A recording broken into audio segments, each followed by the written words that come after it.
পবিত্র ঈদুল ফিতর উপলক্ষে বিএনপির ভারপ্রাপ্ত চেয়ারম্যান তারেক রহমানের পক্ষ থেকে ঢাকা মহানগর উত্তর তুরাগ থানা বিএনপির আহ্বায়ক সদস্য আব্দুল আলীর উদ্যোগে সুবিধাবঞ্চিত মানুষের মাঝে শাড়ি, লুঙ্গি ও ইফতার বিতরণ করা হয়েছে।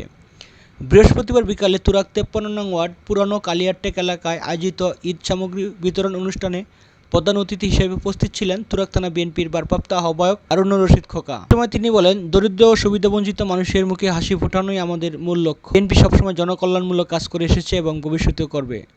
অনুষ্ঠানে আরও উপস্থিত ছিলেন তুরাগ থানা বিএনপির যুগ্ম আহ্বায়ক রিপন হাসান খন্দকার, 53 নং ওয়ার্ড বিএনপির সভাপতি সোহেল রানা সহ যুগ্ম সাধারণ সম্পাদক আইনাল হক, থানা বিএনপির আহ্বায়ক সদস্য সাইদ হাসান সাগর, তুরাগ থানা যুবদল নেতা মাসুদ রানা সম্রাট, রানাবোলা ইউনিট বিএনপির সভাপতি ইমন হোসেন মন্ডি সহ বিএনপি এবং সহযোগী সংগঠনের নেতৃবৃন্দ উপস্থিত ছিলেন। এই সময় নেতারা বলেন, এই আয়োজন শুধু একদিনের জন্য নয়, বিএনপি সবসময় সাধারণ মানুষের পাশে ছিল এবং ভবিষ্যতেও থাকবে।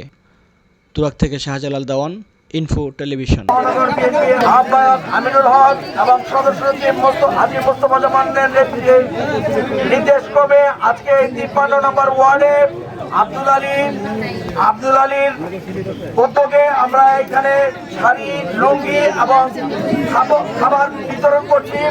আপনারা ধৈর্য সহকারে নেবেন। সাধারণত নগদ টাকাও আছে। আপনারা যাদের কাছে স্লিপ আছে দয়া করে একটু শান্তি শৃঙ্খলা বজায় রেখে আপনারা নেবেন। আমাদের কাছে পর্যাপ্ত পরিমাণে খাবার এবং কাপড় আছে, আপনারা সবাই পাবেন।